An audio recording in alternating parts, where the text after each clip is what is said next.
9 अगस्त को प्रतिवर्ष अंतर्राष्ट्रीय मूल निवासी दिवस मनाया जाता है। भारत के प्राचीन शास्त्रों में और वर्तमान भारतीय जीवन में मूल निवासी जैसा कोई शब्द नहीं है।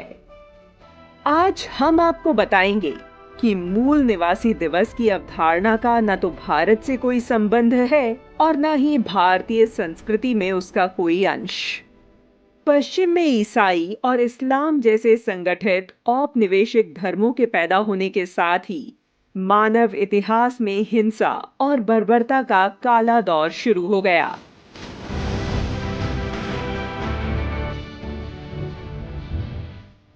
आज का अमेरिकी महाद्वीप कभी अनेक जनजातीय सभ्यताओं का केंद्र हुआ करता था। इंका, माया और एज़टेक जैसी सभ्यताओं का यह निवास स्थान था, जिनकी अपनी संस्कृति थी। जब कोलंबस पहली बार अमेरिका की धरती पर पहुंचा और घोषित किया कि उसने एक नया महाद्वीप खोज निकाला है, इसके बाद कोलंबस के नेतृत्व में मूल निवासियों पर अत्याचारों का क्रम आरंभ हुआ।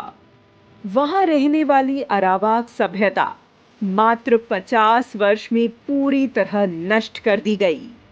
इतिहासकार वॉल्फगैंग हैस और माया रेनहोल्ड ने अपनी पुस्तक the classical tradition and the Americas में अमेरिकी मूल निवासियों को ईसाई बनाने के लिए किए गए अत्याचारों का वर्णन किया है।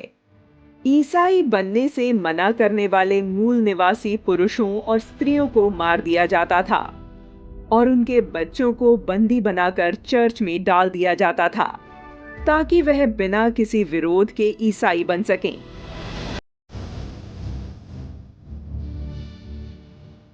माना जाता है कि चर्च में बच्चों के यौन शोषण की परंपरा उसी समय शुरू हुई थी।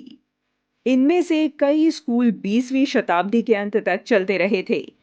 अमेरिकी महाद्वीप के देशों में आज भी बच्चों की सामूहिक कब्र पाई जाती है, जो उस समय की विभीषिका को प्रकट करने के लिए पर्याप्त साक्ष्य है। कोलंबस के आगमन के समय, अर्थात वर्ष 1500 के आसपास, अमेरिका में मूल निवासियों की संख्या लगभग 6 करोड़ थी, जो आज मात्र 28 लाख बची है। यह स्थिति केवल अमेरिका तक सीमित नहीं थी। ऑस्ट्रेलिया, अफ्रीका और एशिया में रहने वाली जनजातीय सभ्यताओं को भी इसी तरह समाप्त किया गया। ईसाई और मुस्लिम अभियानों के 3 ही उद्देश्य होते थे: बलपूर्वक मतांतरण, साम्राज्य विस्तार और लूटपाट हत्या आदि।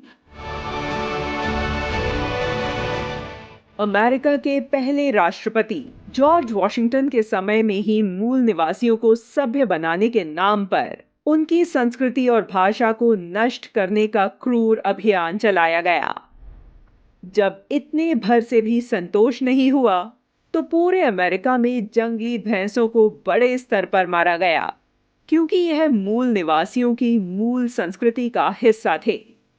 यही वह मॉडल है जिसके अंतर्गत भारत में भी गौवंशों की हत्या की जाती रही है।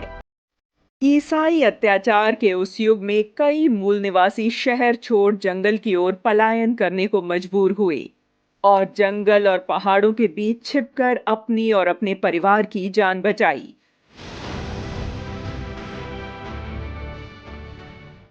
मूल निवासियों पर अत्याचार का अपराध बोध कहें या अपनी गलतियों पर पर्दा डालने का प्रयास, विश्व के सभ्य बुद्धिजीवियों का ध्यान इन पर गया और संयुक्त राष्ट्र द्वारा मूल निवासियों और उनकी संस्कृति को रक्षित करने के उद्देश्य से विश्व मूल निवासी दिवस का आरंभ किया गया। मूल निवासी सिद्धांत पश्चिमी विचार है, जिसका भारत के संदर्भ में कोई औचित्य नहीं है। भारत में भी इस्लाम और ईसाई आक्रमणकारी आए। पराधीनता के लंबे काल में भी वे कभी भारतीय समाज को उस तरह से नहीं बदल पाए जैसा कि उन्होंने अमेरिका, अफ्रीका और ऑस्ट्रेलिया में किया। अपनी षड्यंत्रकारी नीतियों के बावजूद विदेशी आक्रमणकारी भारत में सफल नहीं हो सके।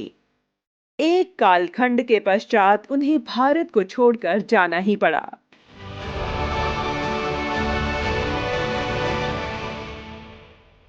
भारत की सभ्यता विश्व की एकमात्र ऐसी सभ्यता है जिसने सहस्त्रों वर्षों से अपनी मौलिक पहचान को जीवित रखा है।